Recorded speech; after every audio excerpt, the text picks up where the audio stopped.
Good morning everyone and welcome to the Moneycontrol live stream. You're watching another edition of Markets with Santo and CJ. Well, a lot to digest this morning, a lot of earnings on our table, a lot of newsmakers and of course our top brokerage bets. But starting off with in the spotlight today, we have LIC. The company came out, the life insurance giant came out with its Q2 numbers on Friday evening. And if you look at the numbers on face value, of course, it seems like a very strong show from the company, a good continuance of the momentum that we have started to see somewhat in June quarter as well. But a large part of that net profit number, about 16,000 crores, which is probably the record quarterly profit that any listed entity has ever posted. Large part of that was also driven by one-offs. Now, if you look at the other income line, Santo, 6,000 crores of other income is what actually drove large part of it. That was because of one-off investment benefits that they got. Now, of course, the main theme around LIC, Santo, has been the fact that its margins have been much behind what its peers like HDFC Life or SBI Life have been, or even ICICI Prudential Life for that matter, have been showing. And LIC, of course, promised, as in when it was listing, it had promised analysts and investors that it will make all the efforts possible to catch up to those rivals, right? But I feel that, even now, I think you can, although there has been improvement, I think the time taken to go to the levels of SBI Life and HDFC Life is going to be a slow process. It's not going to be something that is going to turn around within 2 quarters or 3 quarters. And apart from that, of course, the concerns around, another major concern around LIC has always been the sensitivity of its enterprise value to what happens or the vagaries of the stock market. And going ahead, Santo, with all the concerns around valuation, global recession and rate hikes, it just seems to me that no matter what, in terms of business that LIC could be doing well, as far as the EV is concerned, based on which valuations are largely, ascribed to LIC, that will continue to suffer because of the outlook on the market maybe. Well, CJ, I'll come to the last point first, and this I'm quoting from an ICICI Securities note. The brokerage has initiated coverage on LIC. So, according to ICICI Securities, the current EV of about 0.7x, it adequately factors in probably almost a 10% decline in the market from this level. And in fact, while initiating a buy on the stock, ICICI Securities has mentioned that the concerns over sensitivity of LIC's enterprise value to market performance, that may have been overdone a little bit, because at 0.7% it still factors in a 10% correction. That's the first part. The second part, CJ, you mentioned that the LIC may take some more time to catch up with its peers in terms of value of new business margins. Now, in that case, probably the market has already again factored for that. Look at the price at which LIC came out with its IPO, and look at where it is now. In fact, the stock has not participated in the recent rally. It's been stagnant for a long time. So, to a large extent, that's again been captured.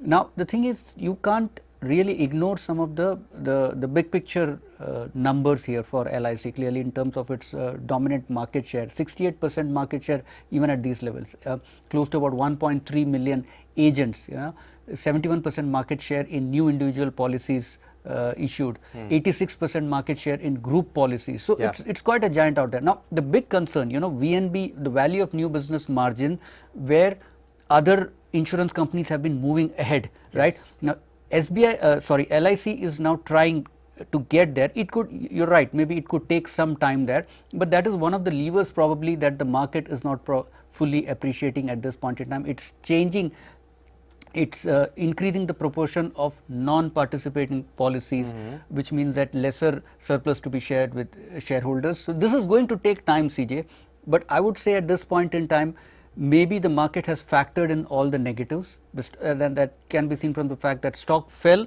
and after that sometime it stabilized, like in case of many other companies. So, for instance, like SBI cards for that matter, you've seen that suddenly the pessimism gets overdone, stock price corrects, and then it again comes back to a certain level. So, you might see some trading opportunities in LIC in the short term, probably after that which you will see the longer term structural levers playing out. Well, Santo, I think the fact that even if we were to assume that all the negatives have been priced in, that does not mean that there are positives to be happy about. Apart from that, and if ICICI Securities really believes that the 0.7x EV that you talked about, the multiple that you talked about, has factored in the fact that there is sensitivity of the EV to the stock market, as well as possibly potential decline of 10% in the stock market going ahead, then I don't think that is good news for the market nor for LIC itself, because either LIC's millions of investors are getting it wrong, or the millions and millions of investors out there who are making this market edge towards record high are getting it wrong. So it seems like a tug of war, and we have to wait and see probably which side turns out to be right at the end of this year probably. Well, and with that, let's move into the market setup for the day, CJ. Well, Santo, the setup is a little muted today. So if you look at the SGX Nifty futures, they're indicating a flat to negative start at this moment, which is a little bit of a surprise given the fact that we've had a very strong handover from Wall Street on Friday. Of course, Wall Street indices largely ended in the green territory. Of course, the continuance of the rally that we have seen basically throughout last week, after views around interest rate hikes started to get a little bit more benign and in favor of the bulls. Apart from that, if you look at the dollar index, that is where the main story right now is in global markets. Of course, the mighty dollar was one of the reasons why a lot of crash or probably sell-off that we have seen in global equity happened. But now the mighty dollar is at a 3-month low. It has fallen about 4% the past week, and clearly you can see that reflect in the rupee as well, which has again opened higher against the dollar. So clearly the relief is coming from the dollar, and that is overall a good sign for emerging markets like us. Yes, it does look as if the momentum could be continued will sustain for some more time. Although I suspect, CJ, that the pace of uptrend may moderate a little bit, given that market has been running up for quite some time now. A quick check at the FNO market. We are seeing short covering in the futures of HDFC and InfoEdge. There's some long build-up which we have seen in the case of Coforge and HDFC Bank. Suddenly, sentiment for HDFC Bank seems to have improved dramatically following reports that the MSCI index will now factor in the mergers and acquisitions as well. And in fact, HDFC Bank's weightage could now in fact go up sharply than what HDFC had previously. True. We're also seeing short build-up in the futures of GNFC. Indian Hotels, that's pretty interesting there. Suddenly the sentiment for that stock. Well, I have Indian Hotels on your list. Yes, I saw that. Eicher Motors is the other stock. Again, there also we are seeing build-up of short positions. Well, Santo, thank you for that. But let's move on to the newsmakers of the day. And first up for me, of course, I have two newsmakers today. And first up for me is Aurobindo Pharma. Well, the company has recently been in news, of course, not because of fundamental factors, but because of the recent arrest of one of its whole-time director in connection to the Delhi liquor scam case. That said, the stock today would be in focus after reporting very weak set of earnings for the second quarter. If you look at the September quarter net profit number, it sank about 16% on a year-on-year basis. Sales also fell about 3.4% on a year-on-year basis. Operating profit down 33.4%. And margins also shrinking. So all around it was a very poor show, Santo, from Aurobindo Pharma. And of course, as we know, that the company has recently, as well as in the past, been embroiled in a lot of corporate governance issues, and I think that will also remain a hangover on the stock today when it opens for trading.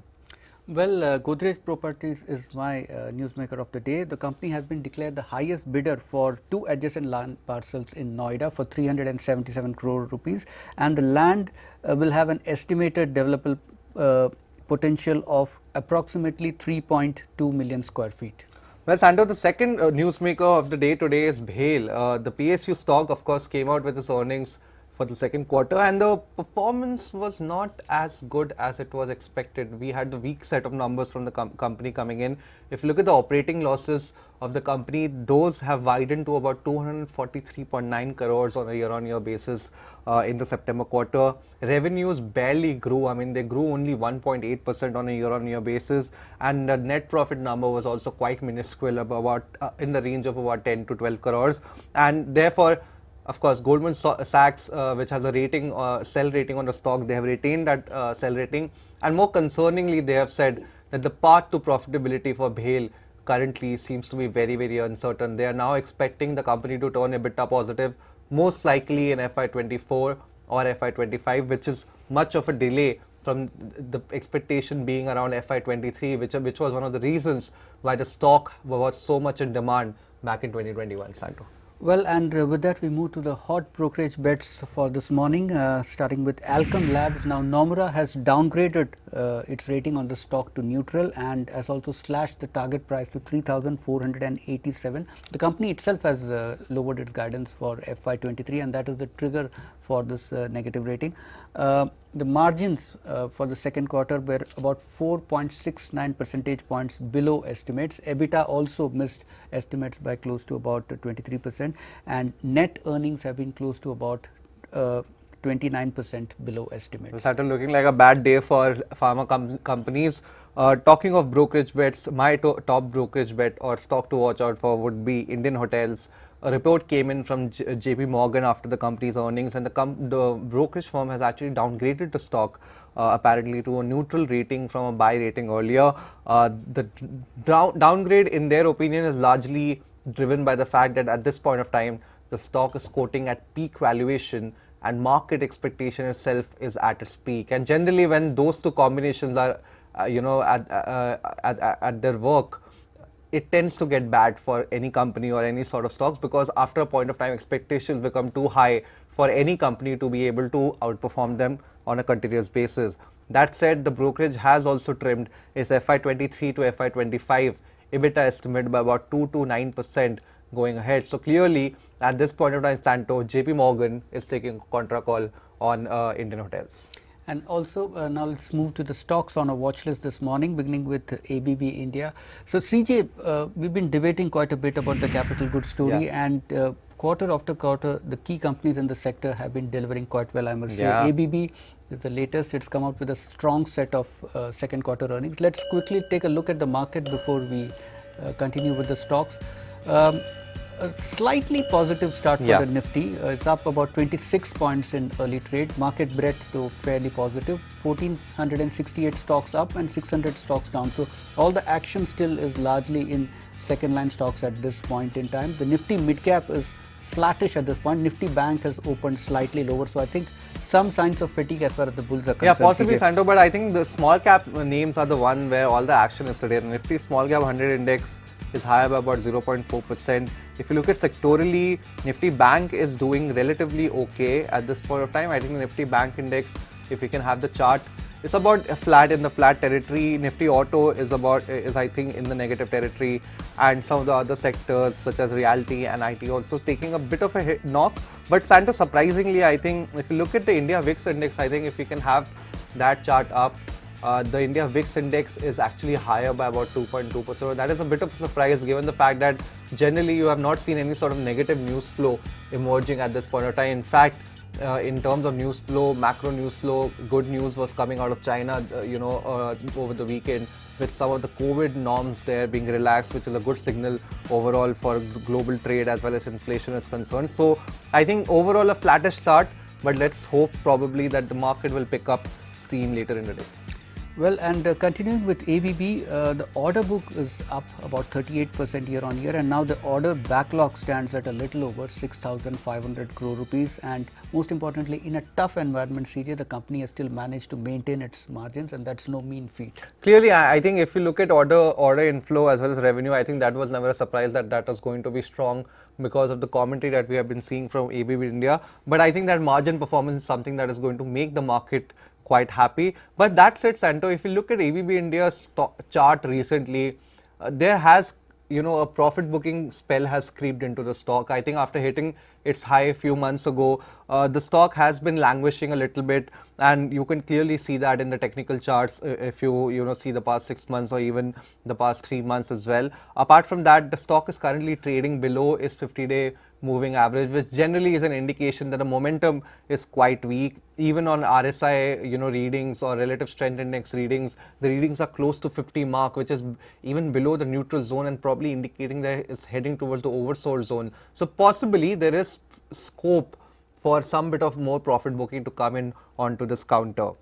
Well, moving ahead, my one stock that will be on my radar today would be Mahanagar Gas, Santo. And I have been talking about this stock, Santo, on the negative side, that there are challenges, of course, with respect to higher natural gas prices. And clearly, I think they have now started reflecting in the second quarter earnings. The first quarter earnings were quite resilient, and that got market a little happy. But in the second quarter earnings, if you see margins, clearly the margins were the big story. They were under pressure, and it is clearly telling that Mahanagar Gas, the fact that they cannot pass on all of the costs to the end consumer because of concerns around volumes, I think that is now starting to tell on the margin of the company. Overall, going ahead, I think margins will remain under pressure because of the fact that natural gas prices are nowhere near their peak.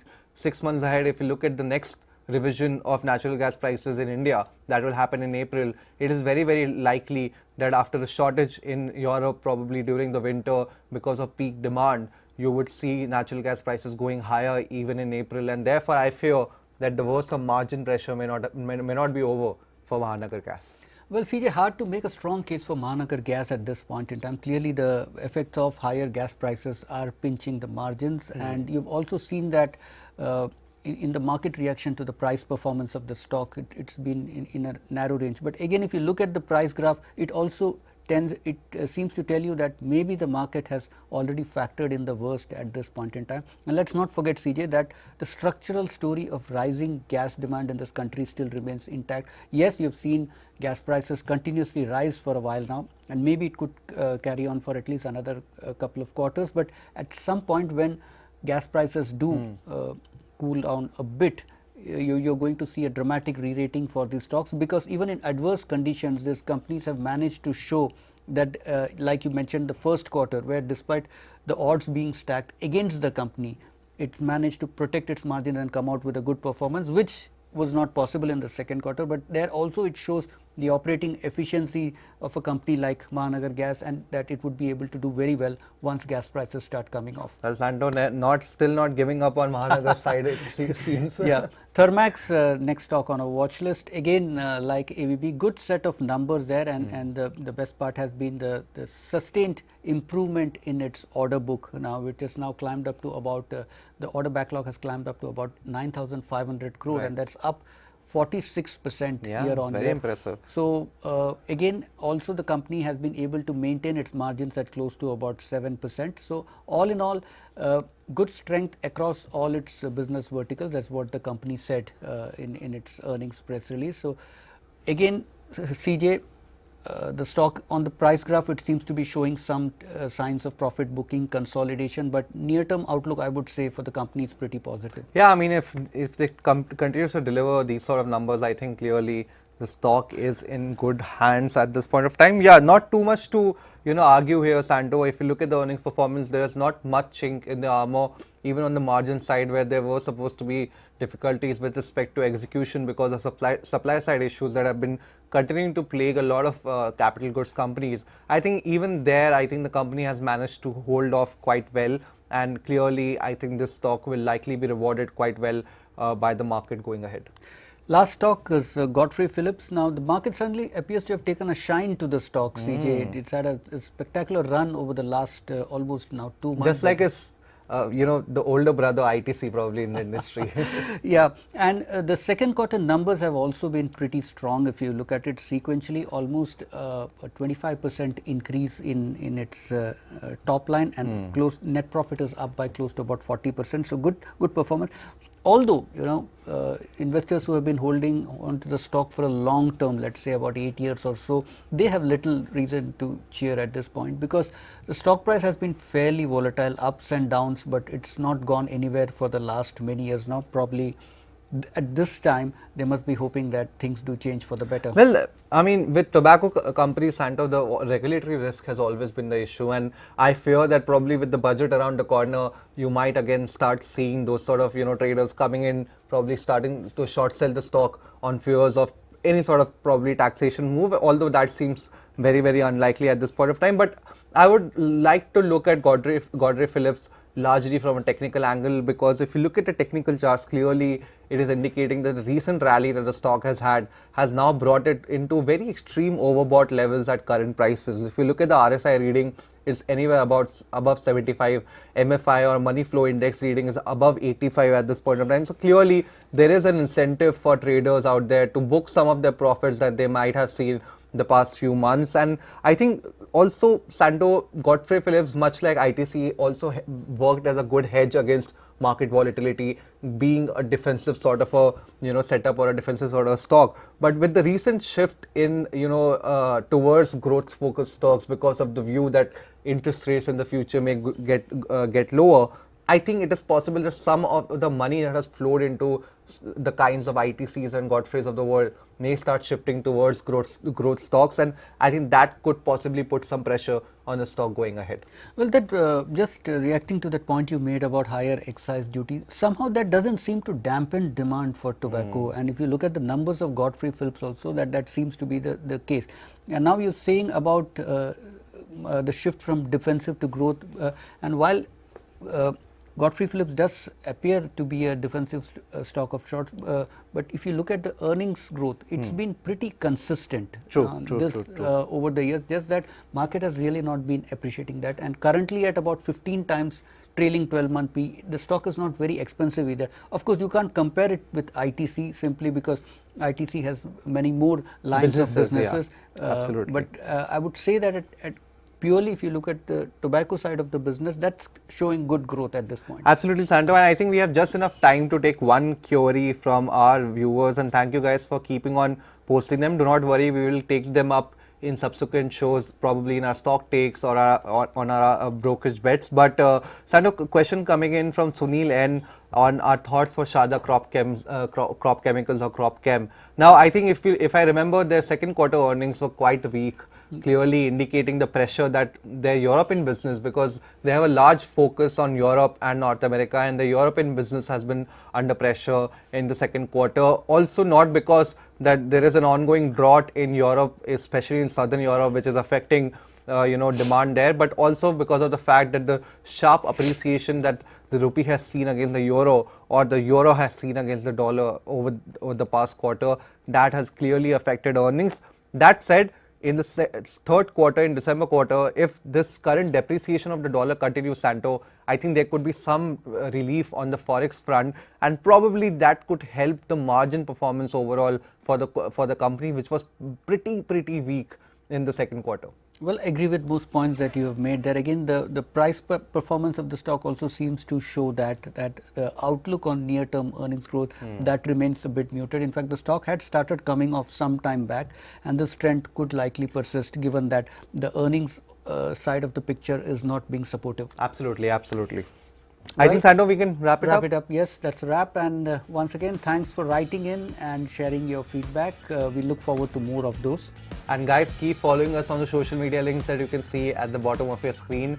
And for rest of your financial news, stay tuned to moneycontrol.com and download the Money Control app. We'll catch you again live at 3 p.m. Till then, have a great trading day.